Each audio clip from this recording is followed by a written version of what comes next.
We've got a Labour government. We want to see them deliver for working people on a whole range of agendas, from housing to equal rights to getting the economy going again. So it's about what you deliver, and there has been some stumbles by Keir Starmer and his team. I don't particularly like the way that there's been a bit of a purge of even the centre-left or the soft left, whatever you want to call it. And I hope Labour's not taking a turn to the right. Nigel Farage will turn on working people as soon as he gets his way over migration and the other, what I think are frankly racist elements of their platform. So workers have got to be aware that you'll get your turn. If you elect a right-wing, semi-fascist party into any form of political power, they will turn on workers as quickly as they turn on anyone else. I want to ask you, since you've left the RMT, have you noticed any more interest from the Labour government in unions? Well, not particularly, but we are still working with the Department of Transport in particular on some of the issues that are affecting the railway industry in particular, but we've also got shipping issues on the Seafarers Welfare Bill and all that stuff. So there are still transactions going on. They've got a decent team at the Department for Transport, so we're still engaged with the government, but we've got to make sure we get delivery, not just talk. We need outcomes. But of course the issue we got right now is with the London Mayor, another senior Labour politician, and he's got to get himself involved in a dispute on London transport and try and get a solution to that. You've just seen a rather rousing speech there from Bridget Phillipson, who has thrown her hat into the ring to be Deputy Labour leader. Do you think that unions should trust someone who's in the Cabinet at the moment, bearing in mind that there have been a number of decisions recently that could be suggested on in the view of helping workers? Well, it's not just blind faith and trust. I mean, it's about delivery, and we've got a Labour government. We want to see them deliver for working people on a whole range of agendas, from housing to equal rights to getting the economy going again. So it's about what you deliver, and there has been some stumbles by Keir Starmer and his team. I don't particularly like the way that there's been a bit of a purge of even the centre-left or the soft left, whatever you want to call it. And I hope Labour's not taking a turn to the right. So we need to get this employment rights bill delivered.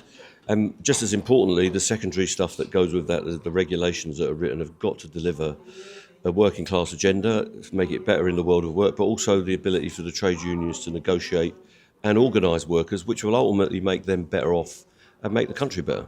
On the employment rights bill, there is a risk that it could be watered down now that those key architects have been removed from Cabinet. Do you think that would bode well with the government if they were to water down those rights? I don't think they'll be forgiven, but certainly by the trade unions and in the long term by working people. I don't think that's going to happen. I think the right-wing media and businesses trying to say that there's a wobble going on, more or less, in government. What we heard from Bridget Phillipson today and from others, Ed Miliband last night at a TUC event, that's not going to happen. It's going to go through as it's written. They're going to reject the Lords' amendments from the Tories and Liberals and others, and that the bill will be delivered the way it's meant to be delivered, the way it was written and discussed with the unions. But there's a lot of stuff to do after that, right through to 2027, about it getting actually delivered in all the departments and all the sectors. So we've got to remain vigilant, as unions always say. Do you think that perhaps Labour have kowtowed to business? I mean, particularly because just before the last election, we saw that a lot of their donations were now coming from business. Do you think that that means that their policy is perhaps being dictated by CEOs rather than the workers? Well, we'll have to see. And the employment rights bill will be the litmus test of what the balance is in the country. I understand that they have to deal with business. Businesses have all the power. They employ all our members, even in the public sector. There's a lot of private sector operators. So we have to have a balance on that. But the employment rights bill was about restoring balance. So we're going to get the proof of the pudding in the next year or so. But we hope they don't deviate off the path that they committed to. They've been in this room, in this auditorium, promising to deliver that bill in a full fat version, and that's what we'll wait to see that's delivered. And if they don't, I think there'll be terrible consequences for them just managing the parliamentary party, because the MPs won't be happy, but there'll be questions of affiliation from trade unions, which I've already heard this week in formal settings. People are saying it will be very difficult to hold the line for certain trade unions to remain affiliated if the employment rights bill is diluted any further. I was just at the Reform Conference over the weekend, and Lucky you. I met a number of current trade unionists who are now Reform supporters. Now, Nigel Farage has made no secret about how he feels about collective bargaining and strikes, but what do you think is attracting workers now to the Reform Party? Well, I think it's frustration. I think people are frustrated with the setup, the seeming consensus that exists in Westminster. I don't think that's entirely true, but it's certainly a perception. And I think those workers are making a big mistake, because Nigel Farage will turn on working people as soon as he gets his way over migration and the other, what I think are frankly racist elements of their platform. So workers have got to be aware that you'll get your turn. If you elect a right-wing, semi-fascist party into any form of political power, they will turn on workers as quickly as they turn on anyone else. So we've got to convince our members that trade unionism and the labour movement can deliver on their agenda, and the start of that is their Employment Rights Bill. But we've also got to deliver on housing, we've got to deliver on the state of our communities, we've got to make sure our education is improved, and at the NHS, the whole package of the social state that was put in by the Labour government in the 40s can be delivered again for this century. So that's a big job.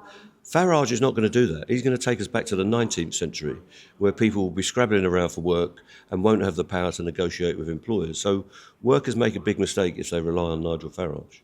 Just finally, I know that I did say I wasn't going to ask you about the strikes because you have left the position of General Secretary, but I just wanted to pick up on the 32-hour working week that drivers are asking for. There's a large swathe of the commentariat who say that's absolutely ridiculous, but can you just explain why they would be looking for that? Yeah, well, it's not just drivers, it's all our grades on London transport, and it's a national policy of the union, and it has been for 20 or more years, that we want a 32-hour, 4-day week. That is common. There is a whole movement of employers' organisations saying that's a more productive working pattern. I worked on a pattern on the railway that was similar to that, and it can be achieved through negotiations, through examining how the work is scheduled, the way that people are deployed and all the rest of it. That's what we want. We want a commitment to a reduction in the working week. It doesn't happen overnight. It won't happen in one single leap. We have to work towards it. It will give people the ability to get more rest, to feel more well in themselves, and wellness is a big thing in this century. It is a part of a delivery of a modern economy where everybody gets access. That will mean more jobs, more well-paid jobs on London transport, and we think is affordable and deliverable.